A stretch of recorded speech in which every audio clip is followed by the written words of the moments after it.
মুসা আলাইহিস সালামের অপরাধ কি? কি অপরাধ? মাশাআল্লাহ, বুঝতে পেরেছেন। অপরাধ হচ্ছে তিনি বলেছেন লা ইলাহা, জোরে বলেন লা ইলাহা ইল্লাল্লাহ। এই কালেমাকে আজ আমরা ভিক্ষার বুলি বানাইছি। এটা হলো সার্বভৌমত্বের বুলি, এটা হচ্ছে আল্লাহ পাকের সার্বভৌমত্বের কথা। আজ আমরা মানুষের কাছে আমরা শুনি, মানুষেরা ভিক্ষা চায়, লা ইলাহা ইল্লাল্লাহ, এক মুঠ চাউল দেন, লা ইলাহা ইল্লাল্লাহ 10 খান পাই দেন। এই হচ্ছে কালেমার জিকির। আবার কেউ কেউ জিকির করতেছে লা ইলাহা আস্তে, ইল্লাল্লাহ জোরে, এমন জোরে কলব সাফ করে, কলব তাতে থাকলেও পারে গেলেও পারে। এই কালেমার জার, এর আঘাত পয়গম্বররা মেরেছেন। হযরতে মুসা আলাইহিস সালাম যখন বলেছেন লা ইলাহা ইল্লাল্লাহ, এই ধাক্কা ফেরাউন বরদাশত করতে পারে নাই। দরিয়ায় নীলের ভিতরে আল্লাহ পাক ডুবাইয়ে শেষ করে দিয়েছেন, দেন নাই? হযরতে মুসা আলাইহিস সালাম তার উম্মতেরা দরিয়ার পাশে বসে দ্বীনি কথাবার্তা বলতেছেন। এমন সময় ফেরাউন, তার শত্রু হচ্ছে মুসা আলাইহিস সালাম। শত্রু কেন? মুসা কি ফেরাউনের পাকা ধানে মই দিয়েছে নাকি? বলেন আপনারা। তার হালের গরু পিটায় মারছে নাকি? অপরাধ হলো তিনি আল্লাহর জমিনে আল্লাহর আইন প্রতিষ্ঠার কথা বলেছেন। এই শুধুমাত্র এই অপরাধে ফেরাউন তার দলবল নিয়ে 3 দিক থেকে আক্রমণ করেছে। মুসা আলাইহিস সালামের উম্মতেরা ভয় পেয়ে গেছেন। তারা বলছেন ইন্না লামুদরাকুন, আমরা পাকড়াও হয়ে গেছি। 3 দিকে সাড়াশি আক্রমণ, 3 দিকে শত্রু, একদিকে দরিয়া, পালাবার রাস্তা আছে? হযরত মুসা আলাইহিস সালাম ভয় পেয়ে গেলেন, সারেন্ডার করলেন না। হযরত মুসা আলাইহিস সালাম বললেন কাল্লা, কখনো নয়, ভয় পাওয়ার কোনো কারণ নাই। রব্বি সায়াহদিন, অবশ্যই আমার রব আমার জন্য রাস্তা করে দিবেন। ভয় পাইও না, আমার রব রাস্তা করে দিবেন। আল্লাহ রাব্বুল আলামিন হযরত মুসা আলাইহিস সালামকে অর্ডার করলেন, হাতের লাঠি দিয়া দরিয়ার উপরে আঘাত করো। হযরতে মুসা আলাইহিস সালাম দরিয়ার উপর আঘাত করলেন।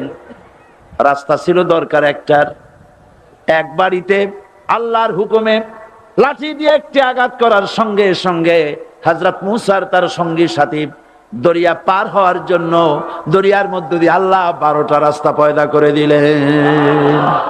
সে আল্লাহ আছে না নাই? এত আসতে বলেন কেন? ভয় পাওয়ার কারণ আছে?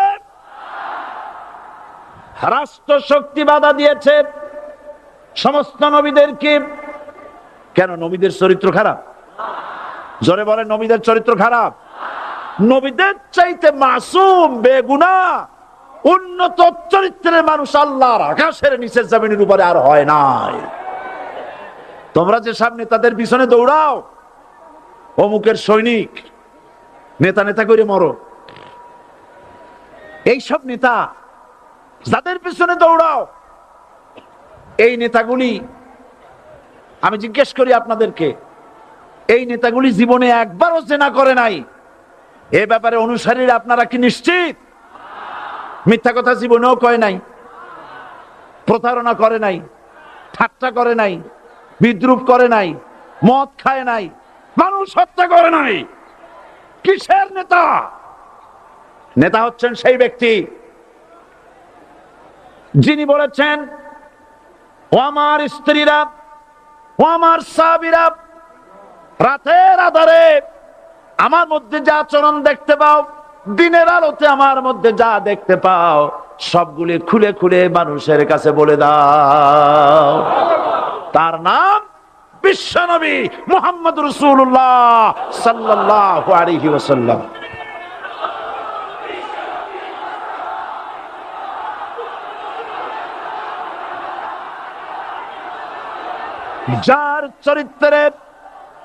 যার চরিত্রের সার্টিফিকেট আল্লাহ রাব্বুল আলামিন নিজে দিচ্ছেন, ওয়া ইন্নাকা লাআলা খুলুকিন আযীম। নবী হে, উন্নত চরিত্রের উপরে আপনি প্রতিষ্ঠিত। সুবহানাল্লাহ। কে সার্টিফিকেট দিচ্ছেন? আজিম, আজিম। আরবিতে চওড়াকে বলা হয় আরিদ, গভীরতাকে বলা হয় আমিক। কত প্রশস্ত, যা মাপার কোনো ফিতা নাই, কত গভীর, যা মাপার কোনো যন্ত্র নাই, এইটাকে আরবিতে বলা হয় আজিম। সুবহানাল্লাহ বলতে ইচ্ছে করে না? ও নবী, তোমার চরিত্র এমন যা মাপার মতো যন্ত্র পৃথিবীতে নাই। এই সার্টিফিকেট দিলেন কে? সমস্ত নবীরাই চরিত্রবান, নবীরা মাসুম, বেগুনাহ। সুবহানাল্লাহ বিহামদিহি। সেই নবীরা মার খান নাই? খেয়েছেন কিনা বলেন? কারা মেরেছে? রাষ্ট্র শক্তি। কারা মেরেছে? কারণ নবীরা বলেছেন লা ইলাহা ইল্লাল্লাহ। পড়েন সবাই, লা ইলাহা ইল্লাল্লাহ। আপনিও যদি নবীদের মতো, সাহাবীদের মতো বুঝা এই কলেমার দাওয়াত দেন, বাধা আসবেই। বোঝাবুঝির ব্যাপার, বুঝতেই সারলো। কত মাহফিল হয় বাংলাদেশে, হয় না? কোনো বাধা নাই, ঠিক কিনা? কত পূজা হয়, পার্বণ হয়, গান হয়, থিয়েটার হয়, গুনাগার বিবির গান হয়, কত কিছু হয়। কোনো বাধা আছে? তাফসীরের মাহফিলে বাধা। কারণ ওরা বুঝতে পেরেছে এ তাফসীরের মাহফিলে গাজীর গীত হয় না, এ তাফসীরের মাহফিলে আল্লাহর সার্বভৌমত্ব কায়েমের আন্দোলন চলে।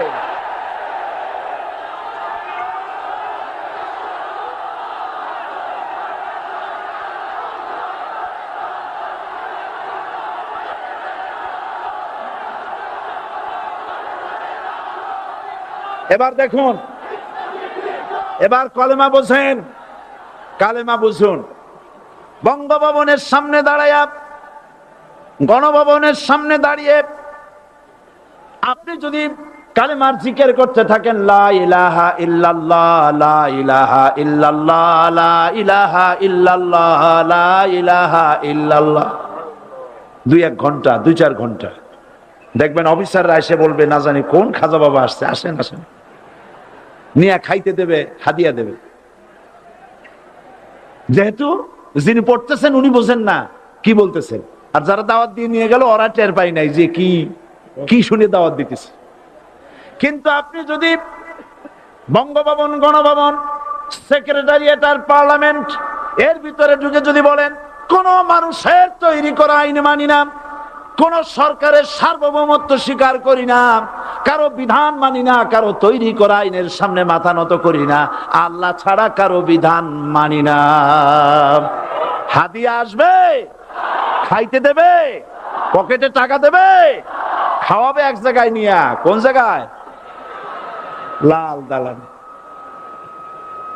বোঝাবুঝি পেগম্বরেরা দাওয়াত দিয়েছেন আয়াতুল কুরসি, ফরজ নামাজ পড়িয়া দেখছি অনেকেই জামার বুতাম টুতাম খুলিয়া তারপরে জোরে একটা ফু দেন। অসুবিধা নাই, ফু আপনি দেন, কিন্তু কি পড়ে ফু দিচ্ছেন আপনি কি বুঝছেন কিছু? সুবহানাল্লাহ। বুঝলি কি এই চেহারা হয়? এতগুলো মানুষ লাগে নাকি বিপ্লব করতে, কালেমার রস কায়েম করতে? 313 জন মুসলমান যথেষ্ট পৃথিবীতে।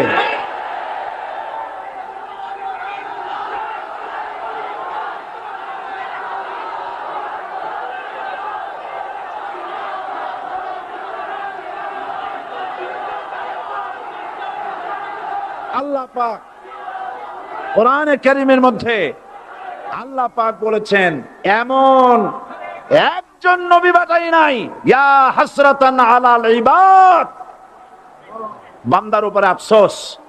আহারে, কে বলতেছেন? আমার আল্লাহ। বলেন আমার আল্লাহ। তিনি আফসোস করছেন, আফসোস একজন পয়গম্বর এমন পাঠাইলাম না, একজন রাসূল পাঠাইলাম না যার সাথে এরা ঠাট্টা করে নাই, বিদ্রুপ করে নাই, পাগল বলে নাই, মারে নাই।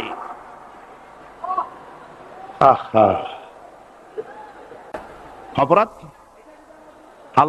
আল্লাহর সার্বভৌমত্ব প্রতিষ্ঠার অপরাধ। এই শরীরে আল্লাহ অসংখ্য রগ রেশা দিয়েছেন।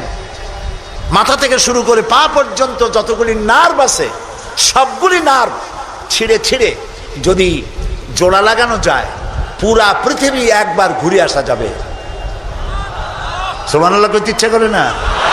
আর যদি পাশাপাশি সাজায় রাখেন 3 একর জমিন লাগবে একটা মানুষের রগ সাজায় রাখতে। এই রগগুলি দিয়ে আপনি আমি যা খাই এটাকে বলা হয় কার্বোহাইড্রেট। চাউল চাউল জাতীয় খাদ্য, আটা আটা জাতীয় খাদ্য, চিনি চিনি জাতীয় খাদ্য, আর ডাল ডাল জাতীয় খাদ্য। এই 4 প্রকারের খাদ্য হলো কার্বোহাইড্রেট। এগুলি মানুষে খাইলে পরে শরীরের ভিতরে এর থেকে রক্ত হয়, এর থেকে পেশাব পায়খানা হয়ে বর্জ্য বেরিয়ে যায়, আর যেটা রক্ত হয় সেই রক্তটাকে গোটা শরীরে প্রবাহিত করে শরীরটাকে আল্লাহ উষ্ণ রাখেন। সেজন্য এত রগ রেশা দিয়েছেন। এখন এই রক্তগুলিকে মাথা থেকে শুরু করে পা পর্যন্ত পৌঁছে দেওয়ার জন্য আল্লাহ একটা জেনারেটর রেখে দিয়েছেন বুকের মধ্যে। কন্তবুদ্ধি করে জেনারেটর নামটা কি? মাশাআল্লাহ বুঝে ফেলেছেন। জেনারেটরের নাম হার্ট। সেটা অনবরত সিস্টোলিক অ্যান্ড ডায়াস্টোলিক এভাবে করে সম্প্রসারণ সংকোচন এরকম করতেছে। চিকিৎসা বিজ্ঞানীরা বলেছেন মানুষকে মাথা থেকে শুরু করে কাটাকাটি করে সব বুঝেছি, কিন্তু হার্ট এরকম এরকম করে কেন, এর উৎস আজ পর্যন্ত পৃথিবী খুঁজে পায় নাই। এটি এভাবে করে করে রক্ত ছড়িয়ে দিচ্ছে। এখন দেখেন আল্লাহর খোঁজার ব্যবস্থা। মানুষ খাইয়া খাইয়া তারপরে হার্টের মধ্যে চর্বি গিয়ে জমে। হার্টের মধ্যে যে করোনারি আর্টারির মধ্যে গিয়ে চর্বি জমতে লাগলো। হঠাৎ করে রক্ত প্রবাহ যখন বন্ধ হতে থাকে আর চলতে পারে না, তখন অ্যানজাইনা হয়, হার্টে বেদনা শুরু হয়। এই বেদনা শুরু হলে তাড়াতাড়ি ডাক্তার এনজিওগ্রাম করে তারপর দেখে কতটা নষ্ট হয়েছে। ওইটাকে যদি প্রয়োজন হয় রগ বদলাবার, তখন তাকে বাইপাস করা হয়। বাইপাস করে নতুন রগ লাগাতে হবে। এখন বলেন এই নতুন রগ কোথায়? গরুর রগ লাগাইলে হবে? বলেন ছাগলের রগ? এখন আল্লাহ রব্বুল আলামিনকে চেনা সহজ। ওই রব্বুল আলামিন এমন সুন্দর ব্যবস্থা রেখেছেন, কারো যদি বাইপাস ওপেন হার্ট সার্জারি করার যদি প্রয়োজন হয়, রগের যদি 2-4টা রগ যদি লাগে, আল্লাহ রব্বুল আলামিন মানুষের হাতের মধ্যে পায়ের মধ্যে স্পায়ার পার্টস কতগুলি রগ রেখে দিয়েছেন। ডাক্তারেরা পা থেকে হাত থেকে সেই রগগুলি নিয়ে হার্টের ভিতরে ওই রগ লাগিয়ে দিয়ে নতুনভাবে আবার রক্ত সঞ্চালনের ব্যবস্থা করে দেয়। যালিকুমুল্লাহু রাব্বুকুম, এই হচ্ছে তোমাদের রব। সুবহানাল্লাহ বলেন। ইনি আল্লাহ যিনি এই ব্যবস্থা করেছেন।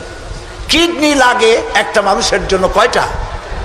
না না 2টা লাগে না, কিডনি লাগে একটা, কিন্তু আল্লাহ তাআলা দিয়েছেন কয়টা? 2টা। একটা যদি অকেজ হয়ে যায় তো আরেকটা দিয়ে যেন কাজ হয়। লক্ষ্য করুন আপনার মেমোরি, আপনার মগজ, আপনার ব্রেন, যে ব্রেনটা যে মগজটা মাথার মধ্যে আছে, এই মগজের মধ্যে রয়েছে অসংখ্য সেল, কোষ, CELL, অসংখ্য কোষ। মেমোরি কোষ, বুদ্ধির কোষ, শোকের কোষ, সুখের কোষ, অনুভূতির